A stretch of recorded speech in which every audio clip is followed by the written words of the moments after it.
Look around. Everywhere these days, people are crying out for effective leadership. There's no mistaking it any longer.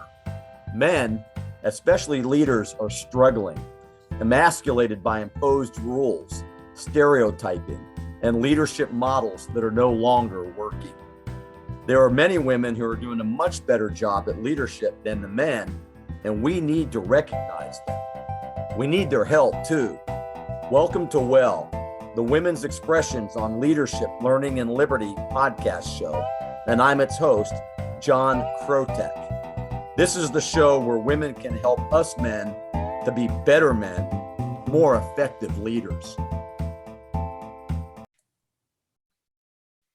Our guest for this episode of WOMP is Kim Justus, and she's a pretty fantastic person. Let me tell you a little bit about her before we start asking her some questions.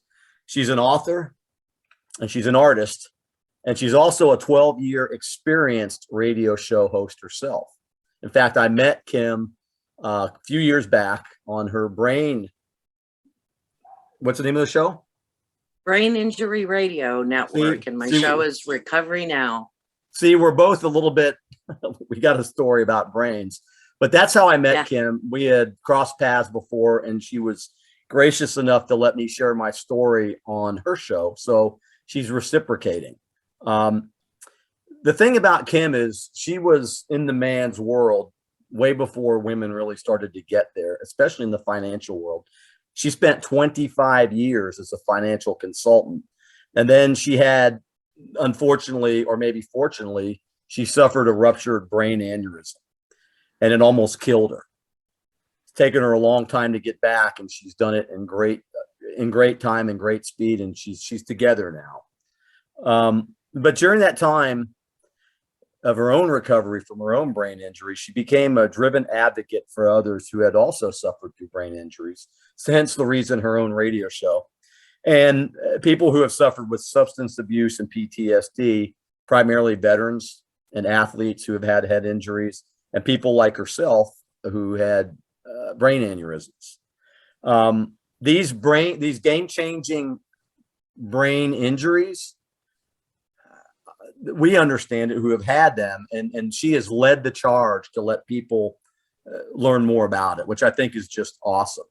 Another cool thing about Kim, and why I think her heart is with the veterans, is she comes from a long line of veterans. In fact, her family goes way back to the American Revolution. I think that's pretty cool. It's a lineage that hasn't been broken with Kim, and she continues the great tradition of freedom and liberty, and especially with the people that have worn the uniform. Yes. She believes what they all have in common is the realization, and this is brain injury, that we can never go back to who we were, and that we deal with our demons as best we can when we suffer through these injuries, and finally taking action to move forward in life. And we were just talking before we came on the show and started recording the journey that it's been, and how excruciating it has been at times for us and people like us. So this new path that we are on is one of recovery and one of embracing light and battling the dark demons inside. Kim believes that it is incumbent on each of us to value and to use our efforts for the greater good of humanity. She thinks that leadership does not come from a title, but by the actions of actualizing our own purpose, sharing with others how we got here or there, being innovative and creative, ethical, and unafraid to speak our truth. To Kim, that means honoring the flag, the history of the United States of America, our constitution, not constitutions and our constitution, but our values, and the veterans who paid the price of our admission to the freedom to be able to do also. I think that's character right there, and I thank her for that. And another cool thing about Kim, and I love this probably the most, is she's unapologetically all woman and forever appreciates a few good men. And I just say I'm humbled and I'm honored to have Kim here. if you want to see more of her, we'll put this in the notes. You can go to inaflash.org and learn more about what Kim Justus, and it's not justice like justice, it's just us. And we'll have all that information for you. But thank you for being here, Kim. And wow, I feel Thanks honored. for having me, John. Yeah, that's great. And I love your creativity. I love your innovation. I love your convictions. I love what is part of your soul. And what we want to do with this show, Kim, by the way, is the second episode, and we're going to move forward with this. But what we want to do with this show is we want these ladies like Kim to tell us about themselves in their own words and what they were taught about boys and men growing up, what their experiences were. And then hopefully through that story, we can deem some tidbits and some tips to help us to be better leaders ourselves and to be better men. And by doing that, by virtue of doing that, we're going to be able to help each other and to learn from each other. But, let me ask you this. Let's get right to it, Kim, because I'm done talking. It's more about you and how you can help us. Tell us a little bit about your childhood. And then as you were growing up as a young girl, young woman, what were you taught about boys, and what did you learn after being around boys? Well, I was an only child, daughter of a Marine and an Italian mother. I'm Italian and Irish. So because I didn't have brothers or sisters, there wasn't, I was raised to think I could do and be whatever I wanted to. So I wasn't taught to be how to fulfill a male role or how to fulfill a female role. I was free to fulfill a Kim role and find out who that was going to be. But for anybody who's a daughter of a Marine, you know that you learn some things, how to bounce a quarter off your bed really young, and integrity, and that there are rules, there are rules. From my mom, being an Italian mother, you also learn you can't keep them from speaking their truth. So that's that. There's also some rules there, but I was pretty much free to be able to discover who I was going to be, and sex wasn't an issue. Now, one of the things coming up, though, I was attractive and modeled and was in some movies and had a really full teenage years. And a lot of the interaction with guys either was totally based on looks, and so you never really knew who the other person was because it was an instant chemical thing, like I say, based on looks.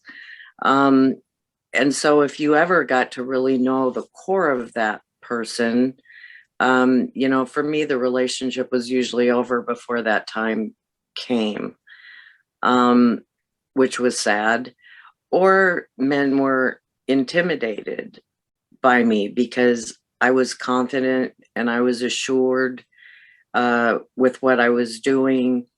And really, there was nothing to be afraid of on my part, but it was just the confidence. I think they didn't know how to be around me. And that's unfortunate because I found out years later, and we'll go to years later, and the difference between how my relationship with men evolved. But in the beginning, that was that, as So far as the girl part. So how did you view the boys then? How did you didn't trust them, or they were unsure of you because you intimidated them?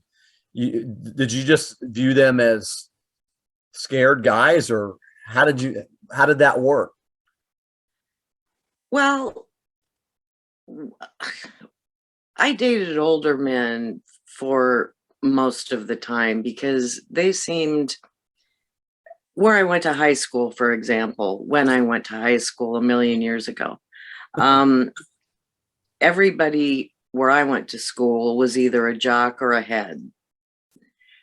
Now I know I have some interesting reflections going back about why they had that term dumb jock back in the old days. Now that I've suffered a brain injury and been in the trades for a long time, if you want to put it that way, um, or they were bookish. And my high school, it was the first year that they started arranging courses like they do in college. So it wasn't 12 hours in a row. I really wasn't a jock or a head back at that time. And so I arranged all my classes early in the morning, got out about noon, and then I went and worked. I really came into my own in college, and you'll probably remember this word. Some people might not know it, but um, I went to the University of Nebraska at Omaha, where there were a lot of bootstrappers. So there were a lot of older men coming back who had a lot of experience traveling, living away, serving in the military. And I found that more intellectually attractive to be able to have a grown-up conversation with someone than I did some of the things that guys my own age were doing, which was, I don't know, drinking beer and getting in fights and doing whatever it is they were doing. Um, a rite of passage for guys, but I just kind of missed that and skipped over it. That's probably a They good do, thing. Yeah. yeah, they do what they do, but I just was interested in people that were intellectually men that were intellectually stimulating, whatever their experience is. Nobody had to be a Rhodes Scholar or anything like that, but somebody who took an interest in the world and put themselves out there in it, had a level of maturity that I didn't find in guys my own age. That was what I was As a going to say. The maturity level seems like it was an attraction, and Mhm. we know you mentioned something, the rite of passage, and we had spoken about that, and the stereotype or the of the male, or we talked about knuckle dragging, modus operandi, in this mold that guys want to fit into. Well, after talking to you just now, I realized that wasn't an attractant for anybody of the opposite sex, and probably chased away more girls than guys need to have. I don't know, but you know what I'm saying? It's the maturity is definitely, maybe guys are given more rope to be immature. I don't know. Well, we're not born mature. It's something we grow into. And I don't know, in high school, there was a lot of girls that like the quarterback and all of that kind of thing. I wasn't interested personally, that just wasn't my interest.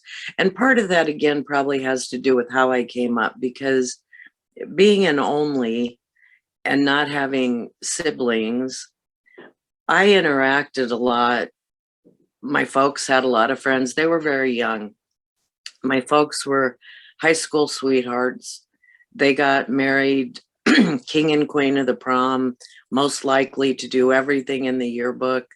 Um, they wind up getting to graduation, and I'm going to be coming. And so they both came from very poor families. And excuse me, my dad joined the Marine Corps because he wanted to get an education. They both had a desire to do better than where they came from, and they weren't going to get that help from their families. And so he joined the Marines. I was born, we stayed at my grandparents' house, my mom and I. And when I was about 13 months old, we took the train to Quantico, Virginia, where I met my dad for the first time. So, you know, they were 18 when they got married and kids themselves, right? And they've got this kid. And so when I was growing up, we had a lot of people around the house, their friends, and I was there around their friends. And I think, you know, that was one of the more unique things about me is I was exposed more to adults at a young age than other children. You know, most of those people weren't going to go on and have their kids for another 5 years or so. Um, and so I spent a lot of time around adults when I was younger. And I think that's why I found it attractive still is people that I can learn something from, you know, who have been around. I've always had an inquisitive, inquiring mind, and so that's just kind of the way it rolled. I spent more time around adults than and saw, you know, what I would want to mirror and what I wouldn't want to mirror out of those adults. So Yeah, that's interesting. So, you know, that being said, you know, you bring up a lot of interesting issues, especially being an only child. But, you know, so we have these roles, you know, your parents were young. My parents were actually young too. I think my mom was 19 when she got married. My dad was 21. And you were a Marine Corps brat. I was an Army brat. Um, you know, as far as the roles go, you know, what is, you know, masculinity and femininity? What is masculinity? What did you learn about it? What did that mean to you? What was the role of a male in the home that you were growing up in? What did you infer from all of that? well, later I grew up in a pretty traditional family model, you know, where my father had a certain drive to succeed, and you know, the Marine Corps primed him. And Oh then, yeah. you know, he went on to go to college, and it was interesting because they killed the GI Bill while he was in the Marine Corps, which really sucked for him. And so when he came back, he worked full time to he went to college full time and worked as a bartender at night full time to get himself through college in 3 years. And so a very strong work ethic was demonstrated to me, and that things don't get dropped in your lap. You work for them at whatever level that is. Now, my mom, you know, later when it gets to the point where he's through college and he does get the first part of his career, my mom was home, and her job at that time was being a mother, and that is a job, you know, um, and something I want to talk about in a couple minutes. But during the time where he was working and going to school, she had she had been equally athletic as a woman. She was a majorette, and she taught baton lessons. So she'd put me in a bag and bring me and plop me down. Of course, I was twirling when I was a young girl. And then some nepotism came in, and I led the marching group. But she worked, you know, to help support the cause. It was something that they both wanted. They both wanted more than how they came up. And so they had a joint mission, if you will. And that mission meant that she stepped up when she needed to and was working. And then later, she could have still done that, you know, if she wanted. And everything, you know, you think about in retrospect, she probably could have had the most successful baton and dance studio in town. Everybody knew her. They knew her region wise and otherwise. Mhm. And she could have gone down that road, but she made a choice to be a mother. And so then it becomes a rather traditional family for that time, where the man was the primary breadwinner, and the woman was the mother, who instilled a sense of family and values and that into the children. And that's one of the things today I find interesting is, kids are getting the values of whoever works at minimum wage at the daycare center, not so much the family values. We used to sit down around the dinner table every night. So as busy as my dad was and busy as my mom was, we always had dinner at the table together. And of course, there weren't iPhones and stuff back then. So we were forced to communicate around the dinner table 7 nights a week. We weren't with TV trays watching TV. We weren't on iPhones. We had to communicate with each other.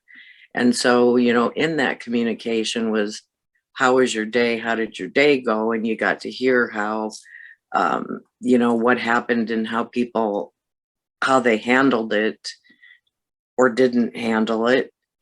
And that was a time where parents could instill the values that they thought were important, and kids could ask questions about it, and you could learn how to be a family and about those role models.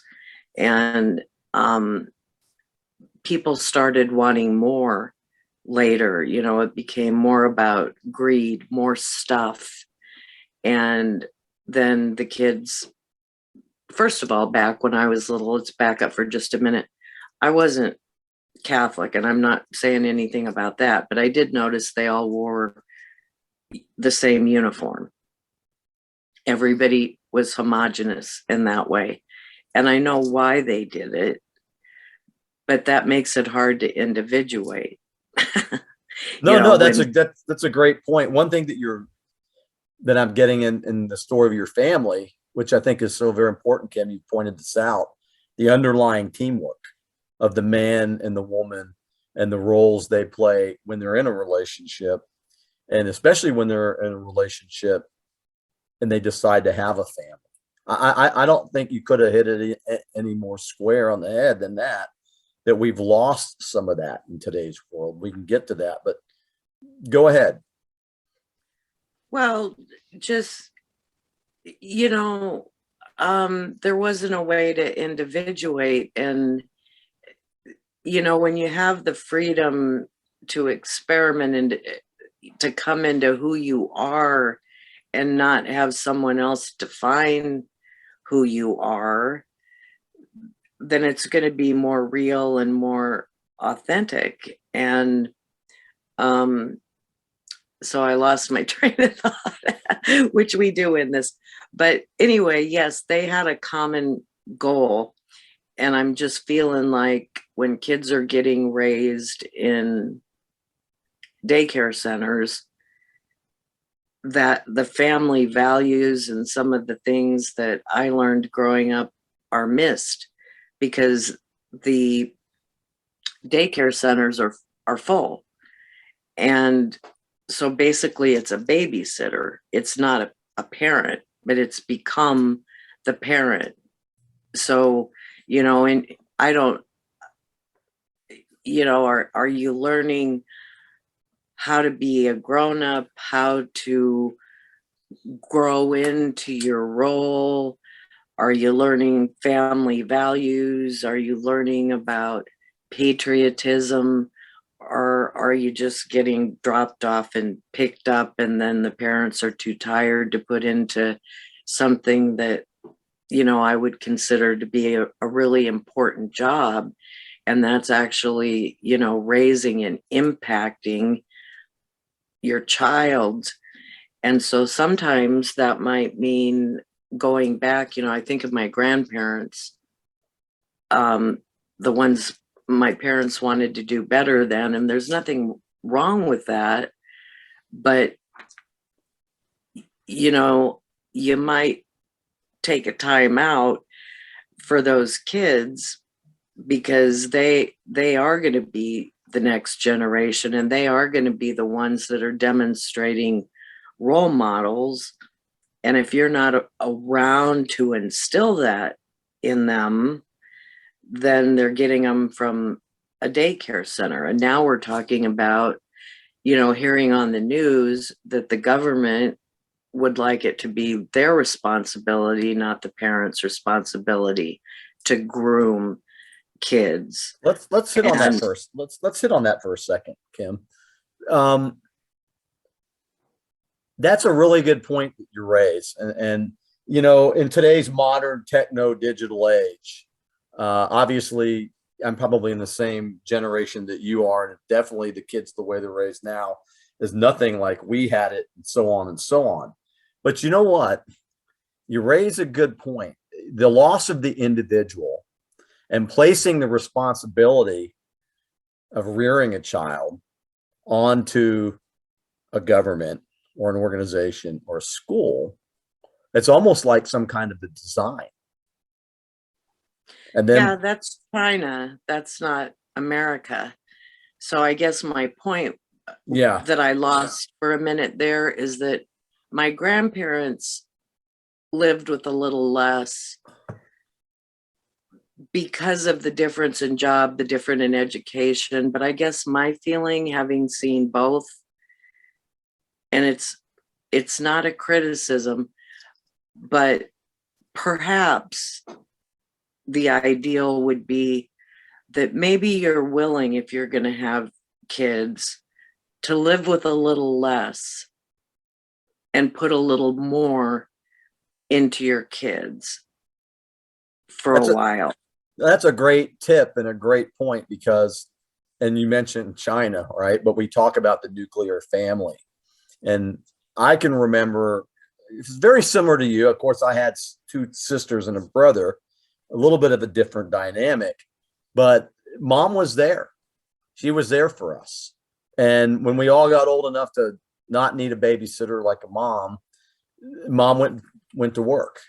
And and you know what, Kim, you hit the nail on the head. Do with a little bit of less and put more into your children, especially if you make the decision to have a child. Right. Otherwise, maybe you make a decision that you're not going to. And I'll share a mistake with you I made. I always thought, I don't have kids, and I always thought that there would be time. Now, because I'm in the same generation as you, I always thought I was going to grow up, get married, and have a family. That was my plan. But right out of college, I went into a male career, what you talked about in the intro. I went into business. I was self-employed. I was very successful at what I did. And I figured there was always time later. Well, I was 35 when I had a ruptured brain aneurysm. And after that, it was advised that I not try to have kids. It could kill me. And I wasn't with the right person at that time. And I didn't feel like being one of those. And I don't know if I can say that I admire them for trying, but just for the sake of having a kid, to take that on by yourself. Because again, you're working full time, one person, to have that kid, to have it raised by someone in a daycare center or someplace else. And so it didn't work out for me. I think that you have to think about this and the priorities, because there is time to go out and find that ideal job and to have more house, more car, more shit. There is time later. What there's not time for later is to have those kids and to impact those kids' lives, to arm them with the best tools, integrity, values, clarity in their roles, clarity in who they are as a person. That isn't something that can be done later. You've got one shot at that. That's That's a good point. So, but so in light of that, in today's fast-paced moving world, with, you just said, people want more shit. What do you think are, we can probably answer this intuitively, but what do you think are the greatest challenges for men in today's fast-paced, all about me, or the priorities maybe skewed? What are the greatest challenges? Well, I know that a sense of masculinity has been trampled all over. Again, going back to my grandparents' time, the roles were pretty clear, what the men did and what the women did. As we evolved and women got into the workplace, something I see lost in a lot of positions, and it's reflected in the huge divorce rate. What is it, 50%? It's probably Like more that, than that. Probably more than that now. With the new regime that's come in, they're probably not even bothering to get married. So the divorce isn't, the divorce rate's not the same. But I think just being able to impart myself, and I'm sorry, I might have missed the beat on your question. We will have to talk about brain injury for a minute so people get what's going on here. But I know, we're okay. To me, I liked it. Of course, I can open my own door. Of course, in the day, I could light my own cigarette. Of course, there's a lot of things I could do. And like I said, I felt confident in my femininity, my female mystique, but I liked it when a man opened the car door for me, or carried my books, or walked me up to the door to make sure that I got in the house safely later on. I think it's fine. I went to work. I was single until I was 45. So I went to work and I did my deal, but I never tried to be a man doing it. I respected the man's space to do it the way he does it, and I did it the way I did it. And one of the things that really blows me away today, and I'm going to make an important distinguishing factor in a minute, but if a man made a off-color comment to me that a gal would call sexist or whatever they would call it today, I'd say, shut the up and handle it myself. I wasn't a victim because a guy said an off-color thing to me and was acting like a knuckle dragger. I didn't see the need to whine about it, be a victim, get him fired, make it a drama. I just told him to shut the up, and that was the end of it. No, and I get that, and this victimology that we see every day, it's a valid point. Two things that you've hit upon, Kim. One of them is etiquette, and then the other word that you used was sexist. There are some people that believe that opening a door for a woman is sexist, a man and a woman, or some of the things that you mentioned, that's sexist. And when we talked about mental health of males these days, in fact, sexism in the workplace, or being accused of being a sexist, has added further consternation to that role that some men attempt to fill. So we've got a lot of things working against the roles that men and women fill. And it's almost like there's this, you talked about mystique, and I know what you meant, but there's this blurring of the lines that sometimes don't make any sense at all. Well, men and women have both been known to abuse their power, and that's a problem. You know, when they abuse their their power. Women have done it to men, men have done it to women, and that was the distinguishing category I was going to make. When people aren't doing that and they're just being a man doing his job and a woman doing her job. As a woman, I didn't have to be the man. And let me explain that to you in terms of what I was doing. I was in sales. I was a financial consultant. This was before all the girls turned into the Gap generation and started cutting their hair and wearing tan pants and a white blouse and got homogenous like the Catholic kids I was talking about. It was fine for me to dress up and be a woman. And I'll tell you the advantage for me, and the girls are shooting themselves in the foot now, is that there were a million men in suits trying to go in and sell employee benefit packages to businesses. Mm-hmm. They got brushed off all the time. When I called, I always got in the door. That had something to do with me being a woman. That's great power. That's great power. Hell yeah. Now, here's what you have to do, though.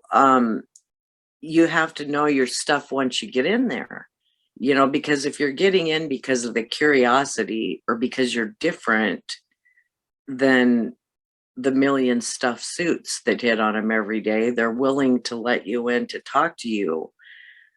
Then you have to stop using that female mystique that you used to get in the door.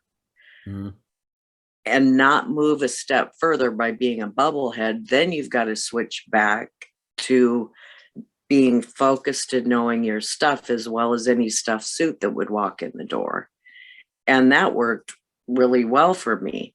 It gave me a home court advantage in getting in the door, but then I had to know my stuff to be able to sell it. I sold me by getting in the door being different. I got the sale by knowing what I was talking about and being as capable as anyone else. Yeah, great point for all the ladies listening to it. So talk the talk, but walk the walk too. We've heard that, and even though you weren't in the classical position, being a salesperson in the financial industry at that time, you held your own. And so yeah, proof be known that women are capable of filling really any role. Absolutely. I don't get the thing of wanting to go in, take the guy's place, be the guy, compete with the guy, and then play the victim card. You can't have it both ways. Mm-hmm. You're either the woman who goes in comfortable in your own role model and doing your job, and then you handle it yourself the way that I was talking about earlier. I handled myself, but you can't be a strong woman and then allow yourself to play the victim card. To me, that's a real insult to women.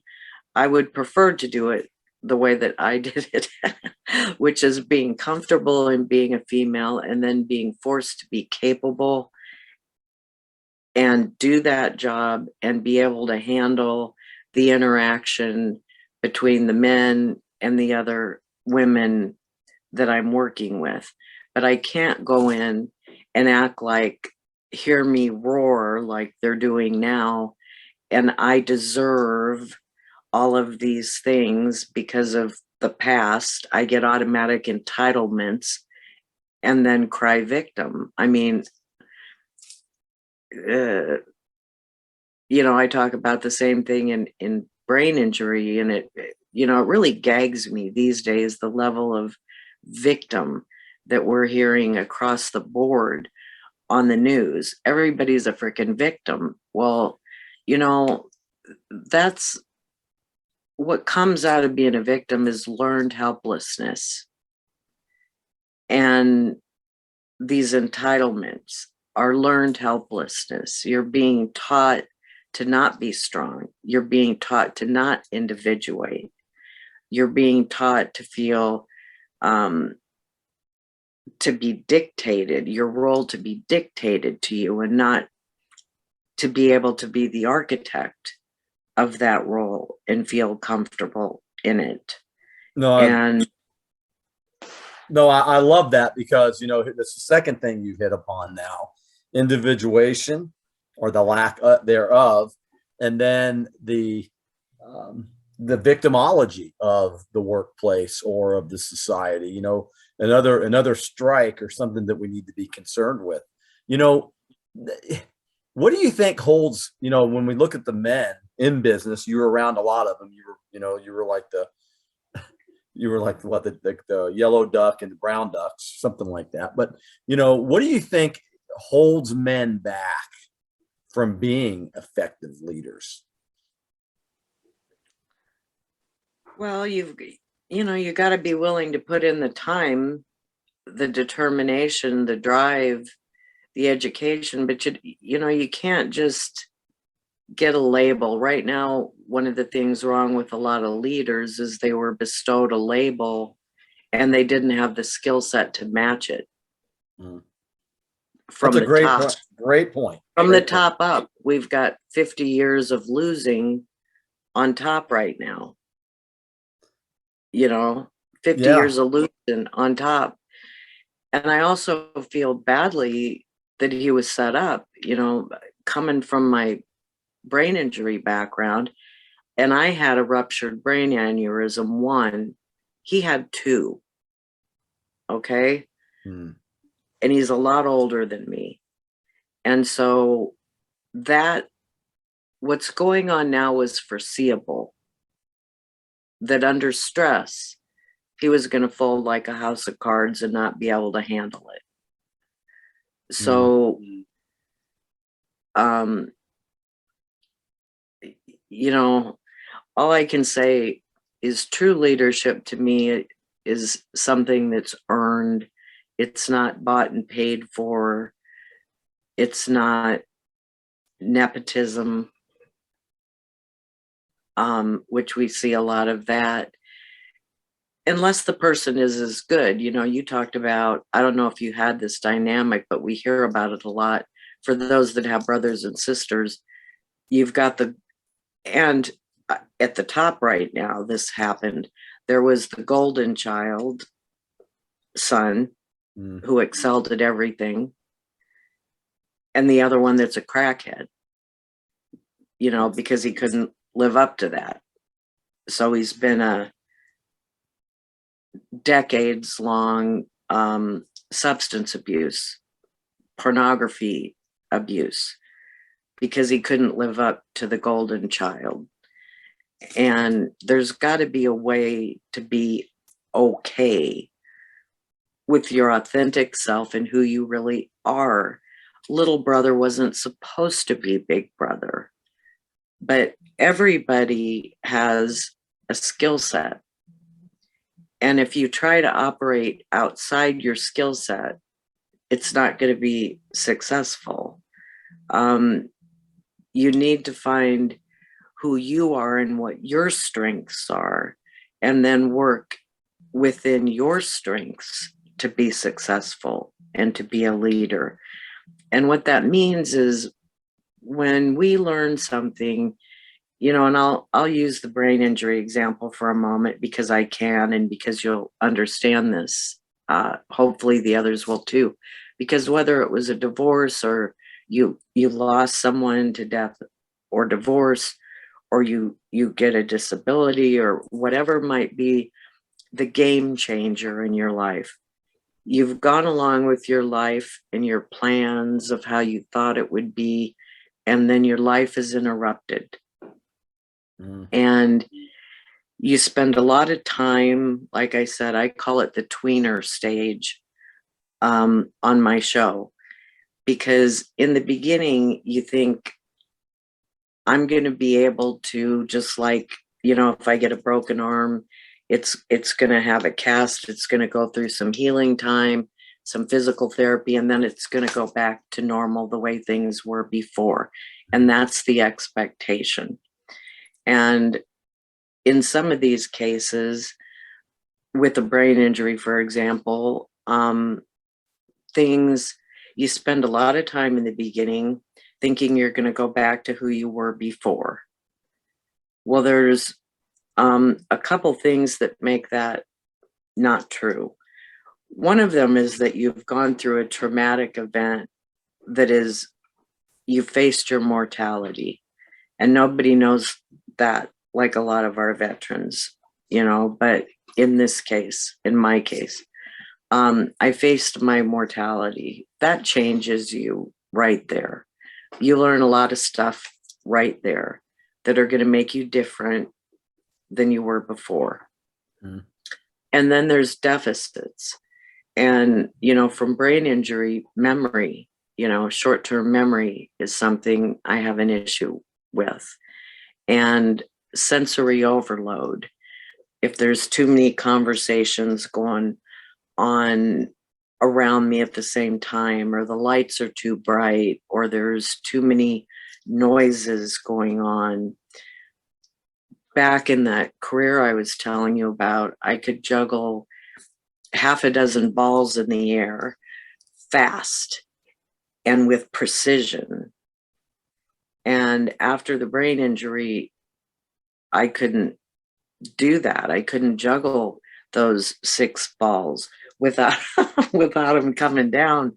And so there came, I talk about in my show, the 4 A's of recovery: awareness, acceptance, action, and adaptation. So I had to become aware at some point in that process that I was swimming against the stream there, thinking I was going to be able to go back to who I was before. That awareness that wasn't going to happen, so I could quit fighting a losing battle. Acceptance. Accept that I was going to have to change. Now, some people have a really hard time with that acceptance, and that's where they start self-medicating or behaving poorly, going through that tweener stage in a self-harming and impacting others in a harmful, negative way. Hopefully, what I try to do in my show is get people to come to a radical acceptance that maybe the plan you had wasn't God's plan. And maybe this was a wake-up call that I need to try something different, or that there's something in my purpose that needs to be changed. So that's the awareness, the acceptance. Next comes the action. Okay, I'm aware I can't do things exactly like I did before. I have to take one thing and really focus on it to have that precision that I had before. Not 6 things, one thing, and really focus. And then I'm, able to do that with that precision. So I had to find that awareness of my new boundaries, the acceptance that I was going to have to change, and then take the action to learn the skills that I didn't just come with. Seek out those skills and that help from people who knew more than me, who had been on this block longer than me. And normally for veterans, for civilians, that isn't found in our traditional medical model. Our traditional medical model is what I call pill pelting. They throw pills at it, and that doesn't work. You have to learn skills. So I learned a lot of skills. I spent time in a number of different cognitive programs to reteach me. I actually thought I lost my skill set. What I found out is I still had my skill set. I needed what I call the lantern holders on my new path, the enlightened ones, to be able to show me that I still have my skill set. It just needs to be redirected. Mm. And then adaptation to feel comfortable with the skin I'm in, with the new skin I'm in, this new incarnation. And, you know, what that meant for me is, you know, my injury happened in 1995. At that time, hard for some people to believe, but there wasn't internet, there wasn't iPhones, there wasn't support groups. They didn't know a lot about brain injury. Interesting, they know a lot about heart, diabetes, cancer, but 2.8 million people a year have a brain injury, and so little is known by the public and the traditional medical model. And so, zipping up to 2012, I decided to write a book about my experience, and I knew nothing about the brain. All I knew was my story. I had journaled it back when I was sick and out of action for a year. And I had put those notes away back then and went back to my career thinking I could be who I was before. And it nearly killed me because I couldn't be who I was before. And in my career, you know, it involved a license and big fines and imprisonment if you make a mistake. Yeah. And so there was a point where I felt like I had to leave before that happened, and I had to accept, and it was a hard acceptance because that's the only thing I had ever done before. Well, you know, I think what you've done, this is kind of interesting that, you know, we were talking about men and women, right? But this is kind of interesting that, because I was going to ask you for advice that you could give to guys, but here's what I think I find it. This is the way the universe works. Your experiences in life with the brain injury, and then the conversation about men and women, you just gave, I was going to ask you for 3 tips, but you just gave 4 tips born out of your experience with a brain injury that men and women, but men too, can use as the tools to completely turn their life around, not perhaps be the victim or fall prey to knuckle dragging. You know, awareness of self, yeah, seeking authenticity, acceptance to change. Hey, I know I'm being a knuckle dragger. I know I'm playing victim, or whatever they're doing, the guys out there. Accept that you need to change, and then take action, you know, execute on it, do something new, learn new behaviors, new ways to act, and then adapt the new self to this renewed sense of purpose. You know, that it's kind of interesting because we're talking about women on masculinity, but now we're talking about brain injuries, and the things that you've learned in your brain injury story is exactly what men with or without a brain injury could do to become better men and better leaders. It's kind of funny how that worked. well, it's actually meant for all of them, and it's not original Yeah. because it started with substance abuse. When my show is called Recovery Now, you take anything you can recover from bad role models for men, and my 4 A's work for everybody in any situation. It's just being adapted right this minute to brain injury, because everybody has a come to Jesus moment, Yeah. a game changing moment in their life. And at that time, that's when, like I said, the potholes are falling victim, feeling sorry for oneself, um, going down the wrong path with the self-medicating and the self-harming and doing things that aren't productive to ourself or the others that we interact with. And so certainly for a male and a female, because I, like you said, I do a lot of shows with veterans.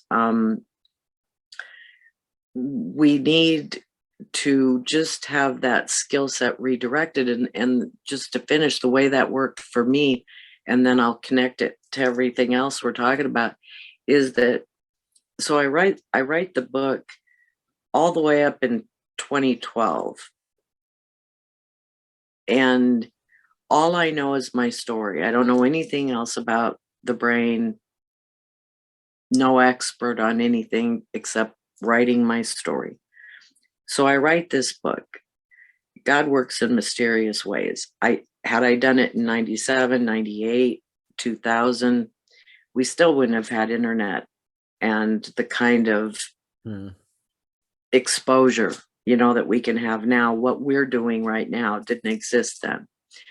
But the guy who started our network had gotten in a horrible car accident. As a result of that car accident and the deficits he had and the change, and we can talk about that in relationships, he lost it caused him to have a divorce, because he was no longer the person his wife thought she married. And instead of working through that, she chose to cut and run. So that left him not only with his brain injury, but he had gotten married for keeps when he made that commitment. And that was taken away.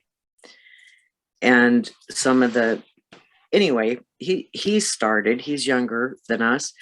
He learned about internet radio, and once a week on Mondays, I think what he was doing was cathartically talking through the changes he was going through because of this incident. And what happened is that people all over the world were contacting him saying, Jesus, I thought I was the only one. I went through something like that, be it no matter what it is. The brain is the brain is the brain. We all got a different experience, yes, but the brain is the brain is the brain. So whether it's a car accident, a ruptured brain aneurysm, a blast injury, whatever it is, we've got other ingredients that make our story individual, but the brain is the brain. And so people all over were going, God, my doctor never told me about that. Geez, I was never able to talk to a therapist about this. Well, that's because a therapist never had a brain injury. And a lot of our deficits are invisible. We don't have a tell, like in a lot of other health conditions. And so what he decided to do, while he's in Spokane, Washington doing that, and I have no idea about it, and I'm over here, I've just written a book, people started getting a hold of me from traditional media sources, and then from sources like this, internet radio. And it was funny, you met my husband right before this, and I got a call from Craig, the guy who started Brain Injury Radio Network, and he said, I heard an interview that you did, and here's what I've been doing. And because the need is so great, now my calling is to expand this network to 7 nights a week. The need is there. We need to supply support and help. The need is there. And I wondered if you'd like to be one of the original 7 hosts. And I said, oh, thanks so much for asking, but I don't have any experience in broadcasting.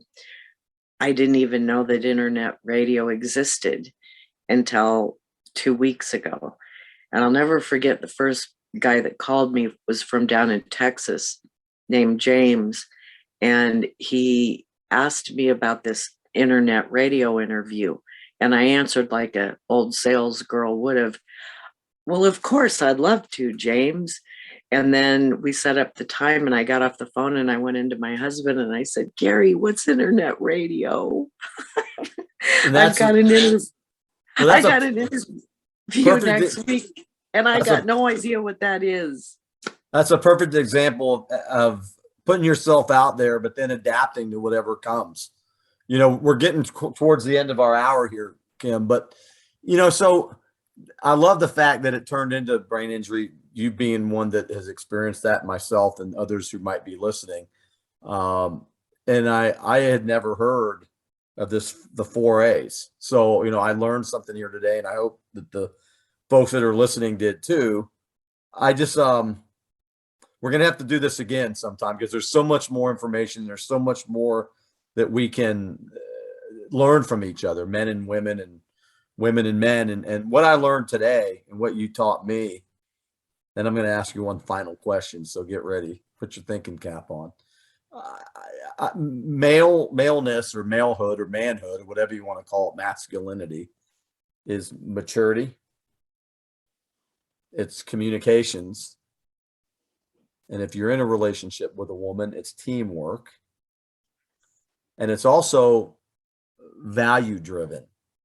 But even on the backside, when you started to talk about the brain injury journey, it's awareness, it's adaptability, acceptance, taking action.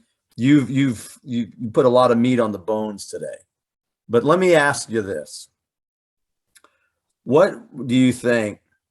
What is your personal mantra as a woman, quote unquote, in a man's world? I like the fact that you touched upon victimology or victimhood, but what is your mantra as a woman in what they say is the proverbial man's world? And Kim, how do you feel about that? I want to make sure I understand your question, but when I first came, and I'll make it quick, but the end of that story, when Craig asked me if I wanted to be a host and I said I had no experience, he said, okay, I'll let you go. He said, oh, wait, by the way, did you have experience being an author before you wrote your book? And I said, no. And he said, and you do have a brain injury, right? Yes. He said, you're qualified. What night do you want? My mouth just opened and I said, Wednesday. So the point is here, you jump. You don't let your fear hold you back. You jump. And at our first meeting, again, weirdly, those other hosts were all men and they had TBIs. Now, what I have, strokes, aneurysms, are considered underneath the heading of TBI, but back then it was an ABI. I'll explain that another day. One of the guys said, she doesn't deserve to be here. She's not a TBI, she's an ABI. And two of the guys weren't going to accept me because I wasn't the same. And this is where a gentleman and a leader, which Craig was in that moment when he said brain injury radio, that was all inclusive. It wasn't TBI radio, it was brain injury radio. Right. And what he told them is he stepped up for me and he said, she's staying and she's going to be good at this. And you're going to back off and let her do what she needs to do. Now, I wasn't as sure of me as he was. I didn't even know the difference between a TBI and an ABI. And I didn't even know if I was going to be able to know how to run a studio and do shows. But he stepped up for me. And I appreciate that. And since then, I'm director of operations for our network. I've recruited, hired, and trained probably 75 different hosts. I used to do that in the insurance and investment business too. So there's a skill set that wasn't lost. Networking, putting together a team, teaching a team how to act well together. And if they don't, they've got to compensate, take responsibility, or they got to go. And what I find is a mutual respect for what each other's doing. And again, that teamwork, because if one of us is bent on being the superstar and trampling on the others, the whole house of cards is going to go down. We're all on the same level. And to my closing comment on the masculinity and all that is, bottom line, at the end of the day, we all want to be loved and accepted, no matter what our sex is. And our behavior right now as a society is going in opposite direction than being loved, being wanted, being needed, being accepted, being part of a team with a mutual goal where we continue the mission together. People are wanting to compete. They're creating a divisive environment. And I think that's being pre-planned to break up the team. When you break up the team, then somebody else is going to come in and take control. And so the reason why we're the United States, or we're the united couple, the man and the woman, is because we have a united mission that the mission is more important than the parts. It's going to take the parts individuating, actualizing, willing to compromise and work together to continue and create that mission. And that's the only way that we can be united. Absolutely love that. That's a great message, Kim. Unity, men and women, unity. And without unity, then what we have is what we're seeing in this great discord. And I think, first of all, I value your time and thank you for being on WAMP today with me. And all I can say is this, is if we work hard, and you mentioned work ethic, but if we work hard to truly try to understand each other as people, and maybe we put the male female thing on second, but as people, then maybe we can move forward and get somewhere. And it's going to take, you pointed this out, it's going to take, and I love that you said this, it's going to take acceptance to change, which really means a willingness to make things better.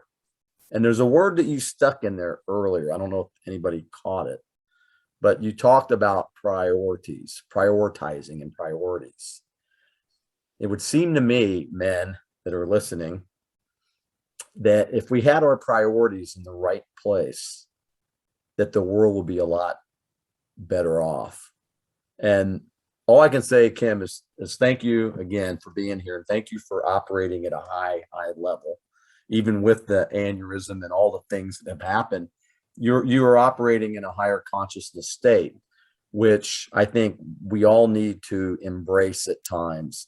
Critical thinking, higher consciousness, objective reasoning, so many things that have been lost. But thanks again. And you've got the final part. Say what you want, and then we'll just close out, and then stay with me after this so we can talk for a few minutes off the air. Okay. Along with the 4A's, if you want a tip, short things are easier to remember. To tie that together is the how. The how do we do this? Honesty, open-mindedness, and willingness. What you just said. So when we're communicating and we're trying to learn that, I have to be honest about who I am and what I want. Something my dad told me when I was a little girl is that the biggest mistake a woman makes is thinking she's going to change a man. And that's probably true. He was right. He was right. I would have fought you tooth and nail on that, but he was right. And it's probably true the other way too. Open-mindedness and willingness. I need to be honest about who I am and what I need from you. And you need to do the same. too often we're either projecting onto somebody, trying to change who they are to suit us, or we're operating on an ideal of who I think you could be, who I could make you into being. Mm-hmm. But we both need to be honest about who we are, what we want, and what we're willing to do to be together and work as a team. And if those things don't line up, we're on the wrong team.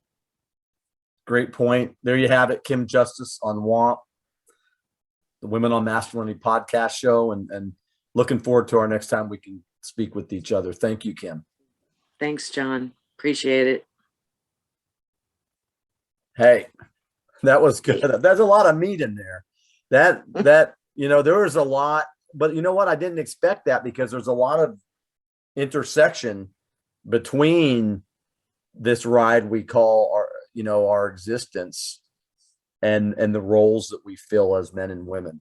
There's, you might have said it, but nobody gives us the blueprint when we're born, right? We come into the world. My dad was a 21-year-old Army lieutenant when I was born, and he had already had 2 daughters, and nobody gives us the script on what happens. Right. And we think we have it all figured out, and I did until I had. Thank you for listening to another episode of Well. Without you, we don't exist. We hope the men who joined us today learned some valuable tips to improve and not be ashamed to use them. Be the change, set the example, keep going, men. And for the women leaders out there, keep creating and keep helping us men to become even better men, more effective leaders. Thank you. Until next time, stay safe, be well, and lead.